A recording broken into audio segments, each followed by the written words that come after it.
Είμαστε σήμερα στο Δήμο Κορινθίων στην πολύ ευχάριστη θέση να ανακοινώσουμε ότι ξεκινά το έργο της ανάπλασης του παλιού σταθμού του τρένου, που είναι η είσοδος της πόλης της Κορίνθου.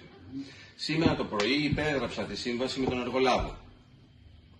Σε περίπου 2 εβδομάδες, από ό,τι μου είπε, θα έρθουν τα πρώτα μηχανήματα για να ξεκινήσουν εργασίες, οι οποίες θα ολοκληρωθούν το καλοκαίρι της επόμενης χρονιάς. Όπως γνωρίζετε, η είσοδος της πόλης για πολλά χρόνια ήταν σε πολύ άσχημη κατάσταση. Καταφέραμε το τελευταίο διάστημα να καθαρίσουμε τα πολλά βαγόνια που ήταν εκεί αχρησιμοποιητά, να καθαριστεί γενικότερα ο χώρος και τώρα θα γίνει η ανάπλαση.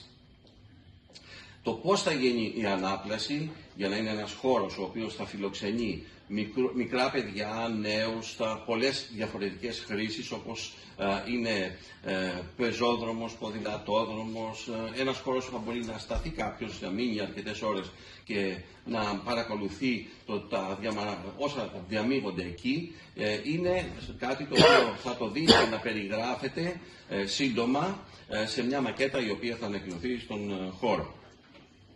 Είναι ένα έργο σημαντικότατο, θεωρώ, για τους κατοίκους, οι οποίοι θα το χαίρονται εκεί, και για τους επισκέπτες, οι οποίοι θα περνάνε από την πόλη. Είναι η πρώτη και η τελευταία εντύπωση που έχει κανείς όταν έρχεται στην πόλη.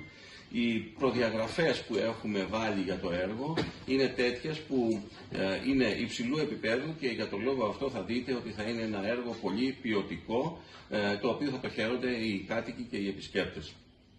Αν λάβετε υπόψη ότι θα ολοκληρωθεί μέχρι το επόμενο καλοκαίρι και το θέμα της επέκτασης του πεζοδρόμου στο Κεραμιδάκι, στα Καλάμια, βλέπετε ότι η Κόρινθος αποκτά ένα μεγάλο παραλιακό μέτωπο αναβαθμισμένο και αναπλασμένο, το οποίο θα στρέψει την πόλη και τους κατοίκους κοντά στη θάλασσα και ό,τι αυτό σημαίνει για να την χαίρονται την παραλία σε χώρους οι οποίοι θα τους προσφέρουν πολλές ανέσεις αλλά και πολλές δραστηριότητες, όπως αξίζει να έχει κανείς στην πόλη μας.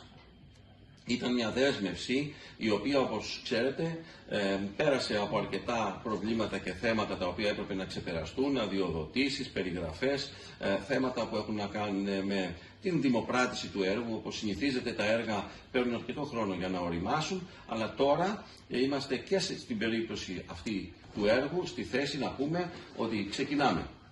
Ξεκινούν οι εργασίες όπως πρέπει και θα ολοκληρωθεί το έργο σε λίγους μήνες, δηλαδή πριν από το ερχόμενο καλοκαίρι.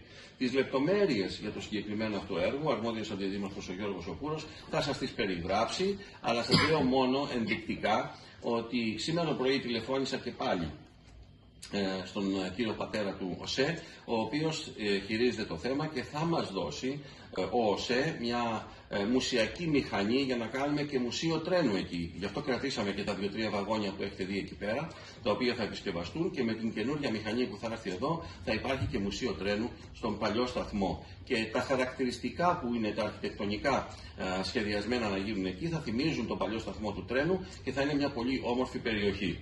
Γιώργο, έχεις το λόγο.